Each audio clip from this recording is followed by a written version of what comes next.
I'm really excited to get into this one because I've been waiting to get back into Slayer just at least a little bit. And now it's time. Welcome back everyone to the channel. Hope that you're having a lovely one out there. Thank you so much for clicking on the video today.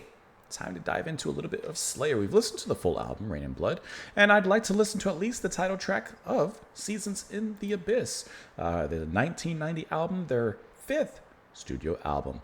I was going to do a full album listen, and there is still a chance I may. I just don't have the time at this exact moment, but maybe we'll work our way through track and track. But I will admit, at this exact moment, I just wanted to listen to a little Slayer. So I'm going to listen to a little bit. If I can't do the whole thing, I'm going to take a slice of the cake. So let's take that slice, the title slice, Seasons in the Abyss, and it is also the last track on the album. Here we go.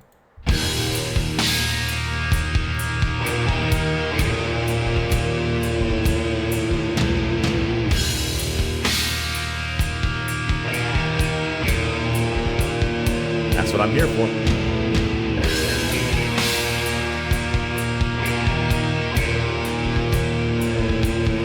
I love the little bass tapping it out.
There you go. You knew it was going to turn at some point.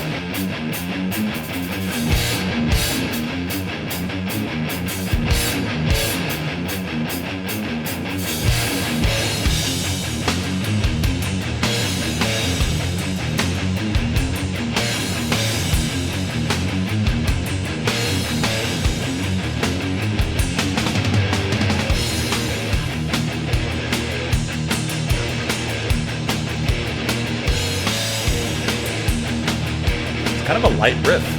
It's heavy, but it's kind of light.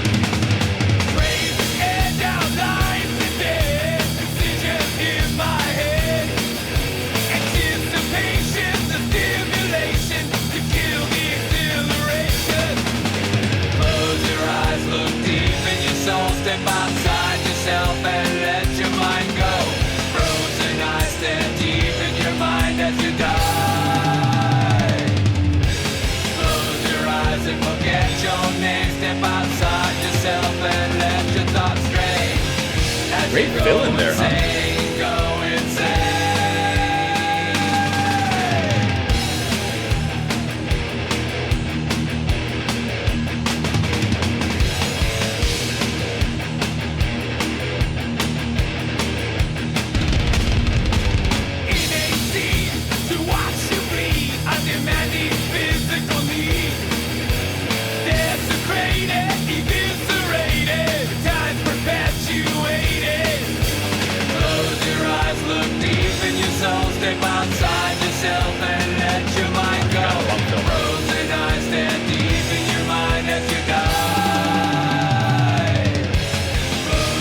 I got you.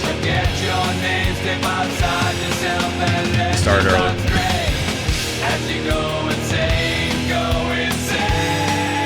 I started early. God.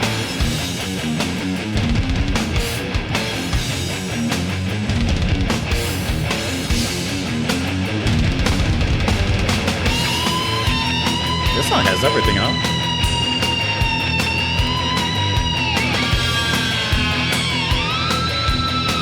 that. Screech.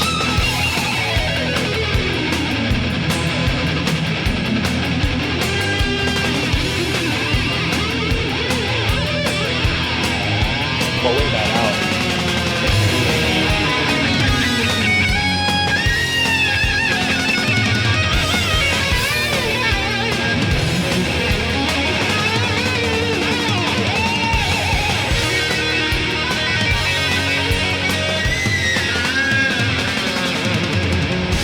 I love how his drumming is throughout this track.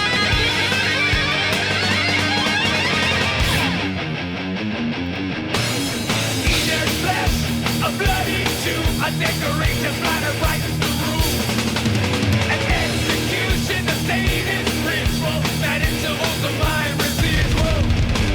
Close your eyes, look deep in your soul, step outside yourself and let your mind go. He's just playing around. Eyes stare deep in your mind as you die. Close your eyes and forget your name, step outside yourself and let your thoughts stray. As you go insane, go insane.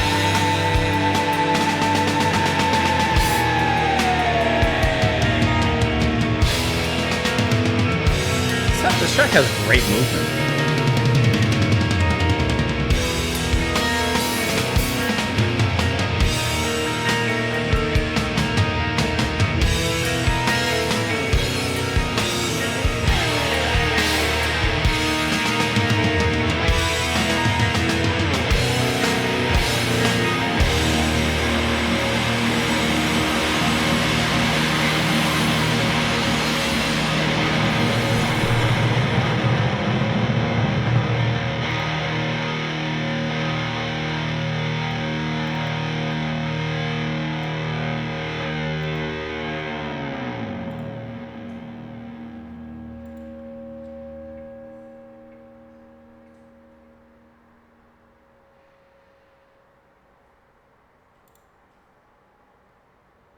Man, sometimes you get what you ask for. Sometimes you open a box of chocolates and you actually get a little chocolate. Mint, white, caramel, doesn't matter. You get it all.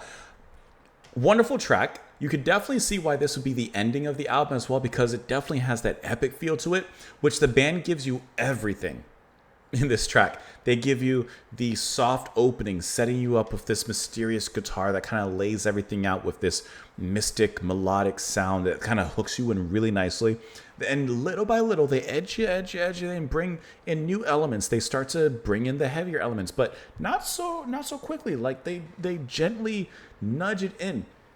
The track has great composition. The track has wonderful structure. I love how like it's heavy, right? No doubt it's a heavy track, but it's not like a thrash, like heavy, aggressive track.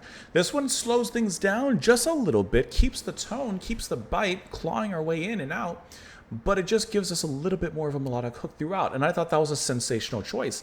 I love, however, Lombardo's drumming. The way he doesn't just play to the song, the way he doesn't just play to the structure of it, which could be so, straightforward. It could work, no doubt. And of course, he would make it work. But taking some risk, playing like frequently, creatively, adding in fills, tossing in the rolls. From the very beginning, we hear that with the little setup on the kick drum before it really starts to get going. I like his approach in this particular track because it just it's like, unfettered wings. Like, just go and fly, brother. Just do your thing.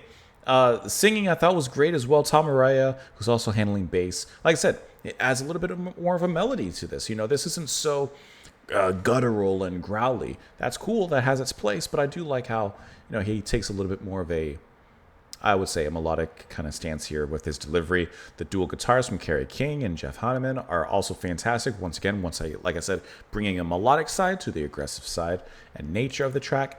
And the solos are wonderful. Like, you hear that kind of distant cry, high-pitched solo in the first part, and then the second solo, I'm not sure who's handling which solos, but then the second solo kind of has more of a conventional metal kind of take before they wrap it all up for a really wonderful time. This was a really great track, and like I said, you can clearly see why this would be the finale of the album. Razor's edge outlines the dead, incisions in my head. Anticipation, the stimulation to kill the exhilaration. Close your eyes, look deep in your soul, step outside yourself and let your mind go. Frozen eyes stare deep in your mind as you die. Close your eyes and forget your name. Step outside yourself and let your thoughts drain. As you go insane, as you go insane. Kind of reminds me of like the ending of Martyrs. Innate see to watch you bleed, a demanding physical need. Desecrated, eviscerated, times perpetuated. This is like at the time of death. Like the seasons has changed from the season of life to the season of death. So the abyss. That's at least how I'm reading this. Inert flesh, a bloody tomb, a decorated splatter brightens the room. An execution, a saddest ritual, mad intervals of mind residuals. So maybe like this person's being sacrificed or something. And of course the lyrics repeat from there. No Wikipedia article on this particular track, but that's at least what I'm kind of getting out of it. But I did see that there was something here. The song is about the abyss, a spiritual concept presented by I can never pronounce his name, Alistair Crowley, English occultist and novelist. In thelemic mysticism, the abyss is the great gulf of void between the phenomenal world of manifestation and its nominal source. The founder of Thelema, Alistair Crowley, explains as, this doctrine is extremely difficult to explain, but it corresponds more or less to the gap in between the real, which is ideal, and the unreal, which is the actual. I kind of had it. In the abyss, all things exist, indeed, at least in but are without any possible meaning. For they lack the substratum, you're just using big words, man, of spiritual reality. They are appearances without law. They are thus insane delusions. This season in the abyss is also about the ways of the pharaohs of ancient Egypt were buried. They believed that how they exited this earth life would equate to how they enter and live. To ensure a good afterlife, they buried their servants and court officials to meet all their needs. I hate to be a servant. When they died, I'd be trying to keep them alive as much as I can. When they died, they put their servants in the tombs with their dead corpse or around the tomb, and they would give them 4 days' worth of food to survive before dying. 4 days for each season of the year. That's kind of interesting. They also traveled to Cairo, the band, which happens to be the location of where the music video for the song takes place. So they may have gotten some, they went, not necessarily just inspiration, but they wanted to kind of tie it all together thematically. Or in this case, thelemically. I was trying to do a joke because of the thelemically. Let me know what you guys thought of the track, of course, in the comments down below. Thank you as always for being here. Hope that you enjoyed your time. Please come back by tomorrow, and I will see you all then. Bye, guys.